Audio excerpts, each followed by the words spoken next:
सम्मानित साथियों, श्री रामचरित मानस मीमांसा की इस पावन प्रासादिक प्रेरक प्रसंगावली में हम चर्चा करेंगे रामचरित मानस की दो चौपाइयों का, जिनको लेके सम्मानित साथियों ने जिज्ञासाएं की है। वो ये है कि मानस में है कि भूप साहस दस एक ही बारा, लगे उठावन टरे नटारा। जब धनुष यज्ञ हो रही थी जनकपुर में, तो इसका वृतांत यह है कि जैसा चौपाई से हमें उच्चरित होता है कि एक साथ 10,000 राजा लग गए। तो जिज्ञासा ये है कि एक साथ धनुष में कैसे 10,000 राजा लग जाएंगे। और दूसरी चौपाई है, क्या इसी धनुष यज्ञ समारोह सभा में रावण भी गया था? क्योंकि एक चौपाई है, जेहि कौतिक शिव शैल उठावा, सोईते ही सभा पराभव पावा। यानी जिसने खेल खेल में कैलाश को उठा लिया था, वो रावण यहाँ आकर पराजित हो गया इस सभा में।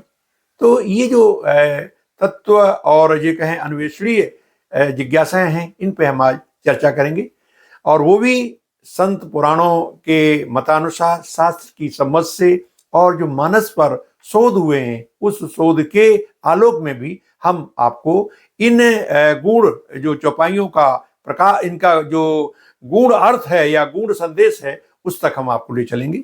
आशा है कि हमारी इस संवाद यात्रा में आपकी पूरी सहभागिता प्राप्त होगी। सम्मानित साथियों, जैसा कि मैं पहली कड़ियों में कहता रहता हूं कि रामचरित मानस मीमांसा में हमें प्रबुद्ध और अपने विद्वत्तापूर्ण तरीके से सम्मानित साथियों की जिज्ञासाएं और शंकाएं प्राप्त होती हैं। इसी क्रम में एक कभी शंका प्राप्त हुई है।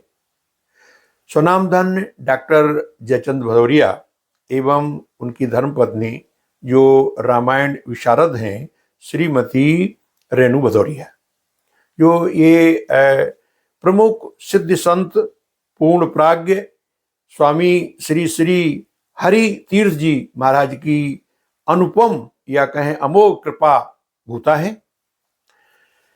इस प्रसंग पर दोनों ने कुछ चौपाइयों का, जैसा कि मैंने उल्लेखित किया है, बड़ी विश्लेषणात्मक जिज्ञासा की है, तो मैं आप सबके सामने साझा करने जा रहा हूँ। डॉक्टर जयचंद भदौरिया, जो उत्तर प्रदेश सरकार से वरिष्ठ मान्यता प्राप्त पत्रकार की प्रतिष्ठित पदवी से विभूषित हैं, और पत्रकारिता, अध्यात्म, विज्ञान, राजनीति, चिकित्सा आदि विषयों के पारंगत हैं। साथ ही सामाजिक सेवा कार्य में वो देश धर्म सेवा पथ के द्वारा, जो ट्रस्ट है उसके ये अध्यक्ष हैं, उसके द्वारा सामाजिक कार्यों में, परमार्थिक कार्यों में भी रत रहते हैं।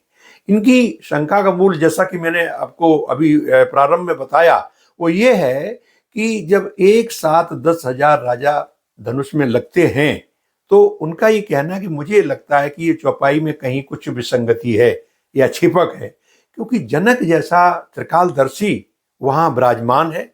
और पहले जो घोषणा की गई थी वो ये है कि जो इस धनुष को तोड़ेगा उसके साथ भगवती देवी सीता का पाणी ग्रहण किया जाएगा। फिर उस दशा में एक साथ 10,000 राजाओं का लग जाना और जनक जी की उपस्थिति में, ये अपने आप में लग रहा है कि बिल्कुल विसंगति लग रहा है, और अनीति, और ये कहूँ कि अनर्थ का संदेश दे रही है चौपाई। उनका ये कहना कि देखें कहीं ये इसका छिपक इत्यादि तो नहीं है, क्योंकि ये जो संदेश जा रहा है ये अपनी मर्यादा को भी जो है विखंडित करता है। जो हमारी रामचरित मानस की मर्यादा है कि भाई 10,000 राजा लग गए, और क्यों लगे, कैसे लगे, इस पर उन्होंने शंका की है।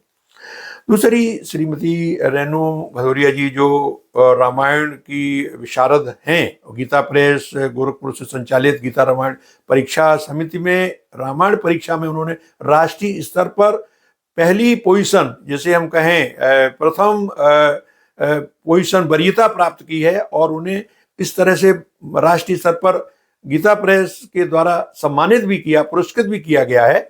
और वो राष्ट्रीय जो हम कहें स्वतंत्रता संग्राम के ध्वजवाहक राष्ट्रीय समाचार पत्र देश धर्म की संचालिका स्वामिनी है। तो उनका ये सवाल है सवाल क्या जिज्ञासा है कि जब राम भगवान श्री राम ने धनुष का तोड़ा है जिस सभा में, उस सभा में धनुष तोड़ने के बाद राजा जो जो अन्य राजा थे वो अनर्गल वार्तालाप करने लगे कि हमें जीवत कुमार को वरई और देख लेंगे धनुष तोड़ने से तो वहां कहीं भी रावण का कोई भी उल्लेख नहीं आता है। ऐसा लगता है कि रावण वहां था ही नहीं। लेकिन चौपाइयां जो कहती हैं कि तेई, जैसे हमने अभी आपको बताया कि जेहि कौतिक शिवशैल उठावा सो तेहि सभा पराभव पावा, तो ये कैसे हुआ, किस सभा में हुआ, ये उनकी शंका है। वाकई में बड़ी तत्वात्मक और मैं कहूँ कि नवोन्वेषी शंका है। अब चूंकि मानस पे आपने काम भी किया है, शोध भी किया है रामायण के विशारद में, तो इसलिए हम दोनों शंकाओं को आपके समक्ष रख करके बिंदुवार इनका हम विवेचन करने जा रहे हैं। आशा है आप हमारी इस जो संवाद यात्रा है इसमें पूरी तरह से तल्लीनता से समझेंगे, सुनेंगे और अपना पूरा सहयोग प्रदान करेंगे। तो बिंदु यह है कि पहले हमें यह देखना है कि रावण वहां था कि नहीं था। ये एक पहला जो सवाल या प्रश्न उत्पन्न होता है। तो इसके लिए हम आपको बताते हैं कि जनकपुर के दूत जब दशरथ जी के पास निमंत्रण पत्र लिखे गए और उन्होंने कहा कि भैया तुमने देखे हमारे राजकुमार, तुमने कैसे पहचाने, जनक ने कैसे पहचाने, तब उन्होंने कहा कि अरे महाराज आप कैसी बात कर रहे हैं, उनका तो पराक्रम त्रिलोक उजागर है। और उसी संदर्भ में वो चौपाई कहते हैं कि जेहि कौतिक शिव शैल उठावा सोईते सभा पराभव पावा। ये बालकांड में 291 दुआ की 8वीं चौपाई है। तो ये इससे प्रतीत होता है कि रावण हुआ था। इसके बाद मंदोदरी जब रावण को समझाती है तो अपने संवाद की दूसरे या तीसरे चरण में कहती है कि जनक सभा गणित भूपाला और रहे तुम बल यतुल विशाला। अरे आप भी उस धनुष की सभा में थे, फिर आपने क्यों नहीं तोड़ पाए। तीसरा जो है, जब जनक जी के बंदीगण जिस दिन भगवान श्री रामचंद्र जी धनुष तोड़ने जा रहे हैं उस दिन जैसे घोषणा करते हैं प्रारंभ में, तो उन्हें उस दिन भी बंदीगणों ने घोषणा की है कि रावण बानु महाबट भारी और देखी सरासन गवहि सिधारे। रावण और बानासुर का भी जिक्र किया है। इसके अलावा सुनैना जी ने जब देखा कि बड़े बड़े योद्धा इसमें पराजित हो गए और भगवान श्री राम जा रहे हैं तो उनको दया लगी। उन्होंने अपनी सहेलियों से कहा कि भाई इन बच्चों को क्यों भेज रहे हैं। तब वहां एक चौपाई आई कि रावण बाण छुआ नहीं चापा हारे सकल भूप कर दापा।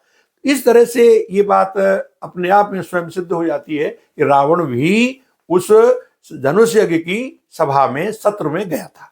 अब ये प्रश्न उठता है कि किस में हुआ था। तो हमारे साथियों, जैसा कि मैंने शास्त्रों में पढ़ा है और हमने विद्वान मानस मनीषियों से सुना है, उसके अनुसार यह है कि ये जो धनुष यज्ञ था ये एक दिवसीय नहीं था, बहुदिवसीय था।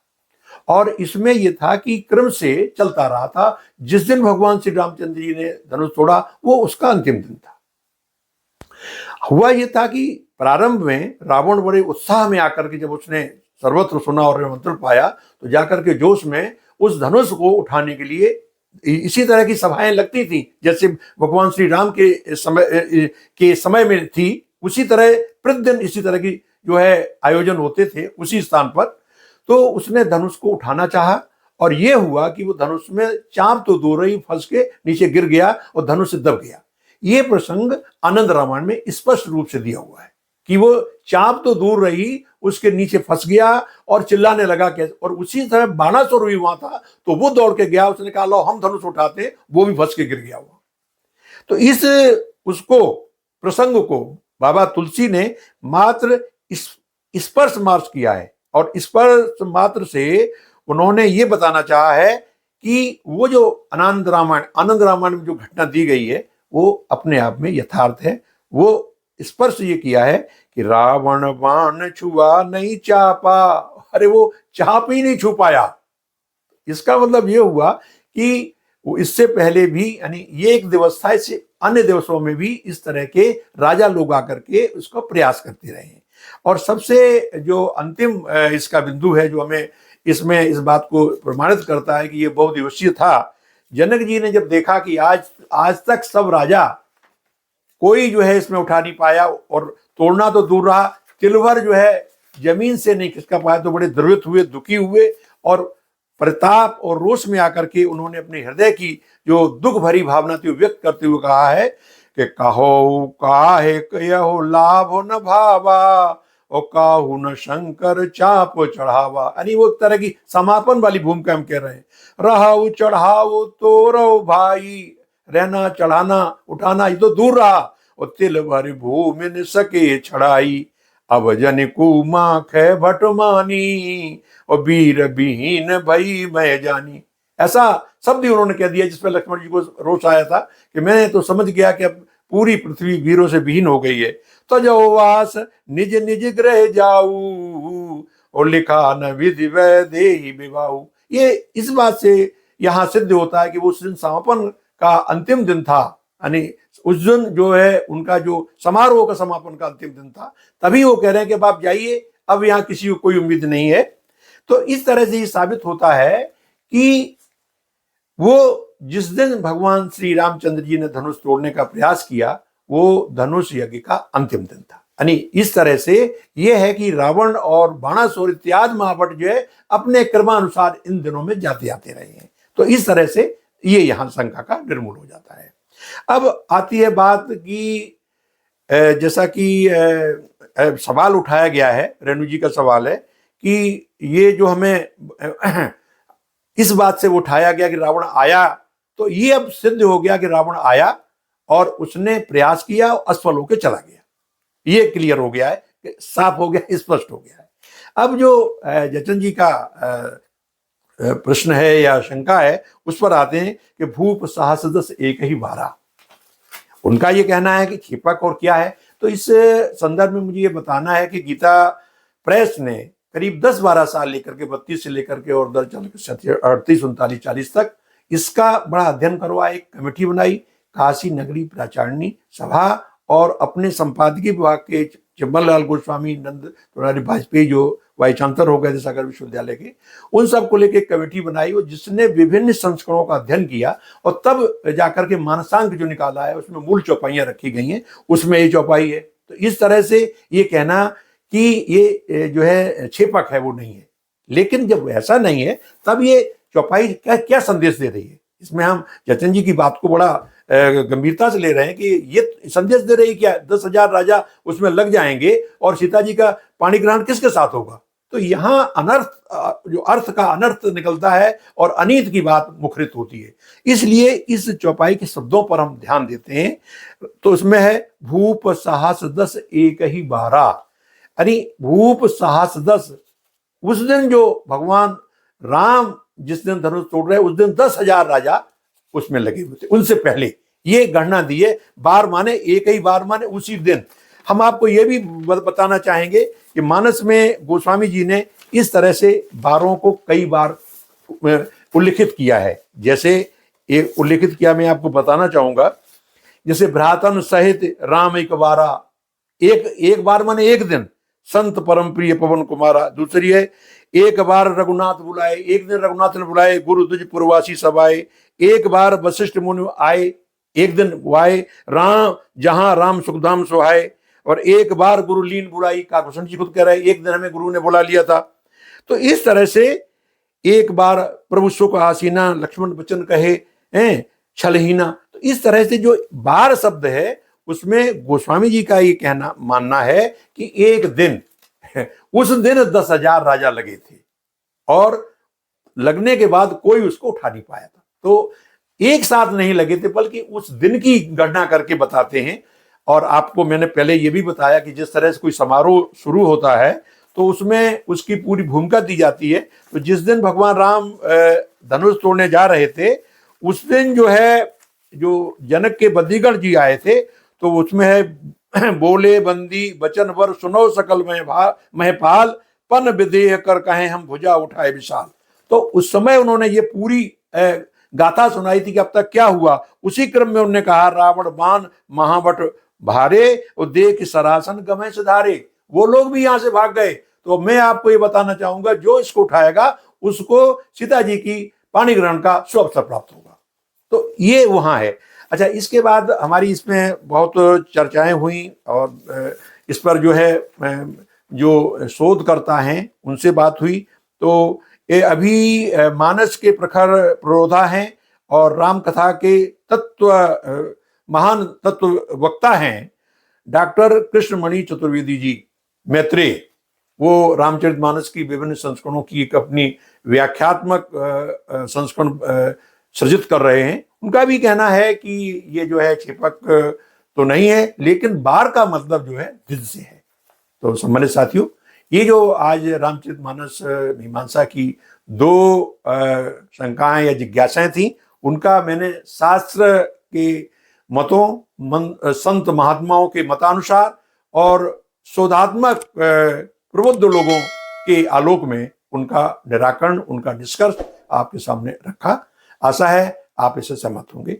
और मैं आपसे अनुरोध करता हूं कि रामचरितमानस से संबंध कोई भी जिज्ञासा आपके मन में आती है तो उसे निसंकोच हमें बताएं। उसका जो है हम अगले आने वाले कड़ी में सविस्तार और पूरा वैज्ञानिक रूप से शास्त्र सम्मत विवेचन आपके सामने प्रस्तुत करेंगे। आज बस यही। जय श्री सीताराम।